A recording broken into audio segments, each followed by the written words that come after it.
रोज सकाळचा नाश्ता आणि रोज तेच विचार की आज नाश्त्याला काय बनवायचं. कधीतरी आठवतात पोहे आणि खूप कधीतरी आठवतो तो उपमा. आज बनवला आहे उपमा. आता तो कोणत्या पद्धतीने मी केला आहे ते पाहण्यासाठी व्हिडिओ शेवटपर्यंत नक्की पहा. आता इथे घेतली मी कढाईमध्ये टाकलं आहे तेल, तेलामध्ये टाकली आहे राई, शेंगदाणे आणि कापलेल्या मिरच्या, सोबत टाकला आहे कढीपत्ता. व्यवस्थित फ्राय करून घ्यायचा आहे आणि टाकायचं आहे आपल्याला इथे बारीक चिरलेला कांदा.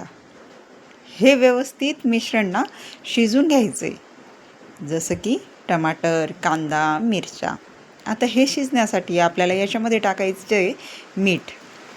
मीठ टाकल्यामुळे काय होतं ना, हा मसाला लवकर शिजतो. आता इथे आपण मीठ इतकं टाकलं आहे की जे उपम्यासाठी खूप होणार आहे, त्याच्यामुळे नंतर पुन्हा मीठ टाकायची गरज नाही आहे. आता हा मसाला व्यवस्थित असा शिजून झालेला आहे. आता आपल्याला याच्यामध्ये टाकायचा आहे रवा. आता याच्यामध्ये रवा कोणता वापरला आहे, जाड जो रवा असतो ना तो वापरला आहे. बारीक रवा याच्यामध्ये वापरायचा नाही आहे. ज्यावेळेस आपण उपमा वगैरे करतो ना तर त्यावेळेस जाड रवा वापरायचा असतो, एवढं लक्षात ठेवायचं. आणि ज्यावेळेस आपण प्रसादाचा शिरा करतो त्यावेळेस बारीक रवा आपण वापरायचा, हे तेवढं लक्षात ठेवलं पाहिजे. आता ह्या इथे मी हा रवा व्यवस्थित असा भाजून घेतला आहे. भाजून घेतला आहे म्हणण्यापेक्षा तेलामध्ये व्यवस्थित फ्राय करून घेतला आहे तो, म्हणजे 5 ते 7 मिनटं याच्यामध्ये आपल्याला लागतात. हा जळू द्यायचा नाही आहे, त्याच्यामुळे आपल्याला हा सारखा हलवत राहावा लागणार आहे मैत्रिणींनो. आता याच्यामध्ये मी कोथिंबीरसुद्धा ॲड केली आहे. याच्यात आपल्याला टाकायचं आहे गरम केलेलं पाणी. खूप गरम पाणी करून घ्यायचं आहे आणि तेच याच्यामध्ये वापरायचे. थंड पाण्याचा वापर याच्यामध्ये करायचाच नसतो, ज्यावेळेस आपण सुखा किंवा कोरडा असा उपमा बनवत असतो, नाही का. आता ज्यावेळेस आपण थोडासा आसट किंवा पातळसर असं उपमा किंवा उपीट असं ज्यावेळेला करतो त्यावेळेला आपण त्याच्यामध्ये थंड पाणी टाकू शकतो. पण ज्यावेळेस आपल्याला असा सुटसुटीत उपमा खायची इच्छा असते ना तर त्यावेळेस गरम पाणीच वापरलं पाहिजे असं मला तरी वाटतं.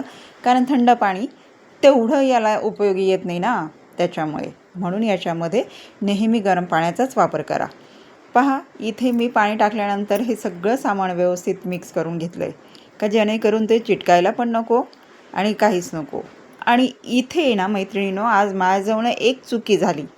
आता ती चुकी कोणती हे तुम्हाला मी सांगणार आहे, त्याच्यासाठी व्हिडिओ शेवटपर्यंत नक्की पहा. आता इथे मी टाकून दिलं आहे तूप.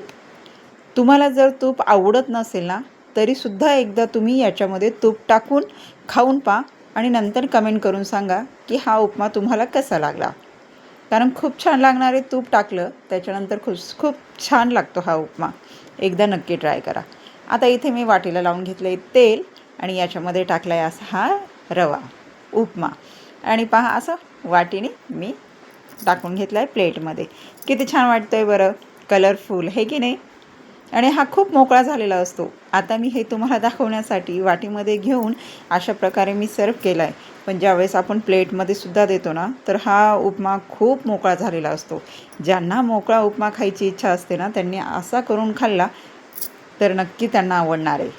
आणि जी चूक मी तुम्हाला सांगत होती ना मैत्रिणींनो, सवयीनुसार पोहे, साबुदाणे मी लोखंडी कढाईमध्ये करते आणि आज उपमा करताना सुद्धा मी चुकून लोखंडी कढाईचा वापर केला, जे करायला नाही पाहिजे.